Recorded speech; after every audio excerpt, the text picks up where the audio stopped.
ఏమన్నా ఆనాడు మొన్నటి వరకు పూజలు పునస్కారాలు గుళ్ళు గోపురాలు తిరిగావు, ఇప్పుడేంటి యేసుక్రీస్తుని పూజిస్తున్నావు? రాజ్యాంగం కల్పించిన మత స్వాతంత్ర హక్కు. ఈ హక్కును ఆర్టికల్ 25 నుండి ఆర్టికల్ 28 వరకు వివరిస్తుంది. ఆర్టికల్ 25 ప్రకారం ప్రతి వ్యక్తికి నచ్చిన మతాన్ని స్వీకరించి మత ప్రచారం చేసుకోవచ్చు. ఆర్టికల్ 28 మతపరమైన కార్యకలాపాలు నిర్వహించుకోవచ్చు. ఆర్టికల్ 27 ప్రభుత్వానికి మతపరమైన ఖర్చుల కోసం పన్నులు చెల్లించకుండా ఉండే స్వేచ్ఛనిస్తుంది. ఆర్టికల్ 28 ప్రభుత్వ విద్యా సంస్థల్లో మతపరమైన ప్రచారాన్ని నిషేధిస్తుంది. ఇప్పుడు తెలిసింది కదా.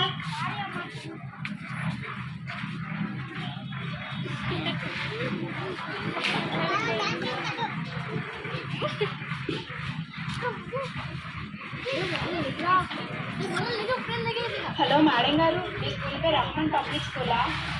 మతం పేరుతో విద్యా సంస్థలు స్థాపించవచ్చా? ఆ విషయం మీకు తెలీదా? స్థాపించవచ్చు. ఇది నాకు రాజ్యాంగం ఇచ్చే సాంస్కృతిక విద్యా హక్కు. మాలాంటి ముస్లిం క్రైస్తవుల మైనార్టీలకు రాజ్యాంగం కల్పించే హక్కు ఇది. ఈ హక్కును ఆర్టికల్ 29 ఆర్టికల్ 30 వివరిస్తాయి. ఆర్టికల్ 29 ప్రకారం మాకు విద్యా సంస్థల ద్వారా మా యొక్క భాషను సంస్కృతిని పరిరక్షించుకునే హక్కు ఉంది. ఆర్టికల్ 30 ప్రకారం మేము మా మతం భాష పేరుతో విద్యా సంస్థలను స్థాపించుకునే స్వేచ్ఛ కల్పించుకుంది. ఇప్పుడు అర్థమైందా?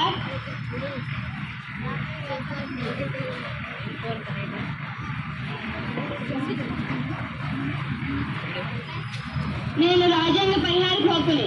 నా గురించి రాజ్యాంగంలో 32 ఆర్టికల్ నుండి 35 ఆర్టికల్ వరకు వివరించబడింది. ఎప్పుడైనా తమ ప్రాథమిక హక్కులకు భంగం కలిగిస్తే మీ పౌరులందరూ న్యాయస్థానానికి వెళ్ళమని చెప్పే హక్కుని నేను.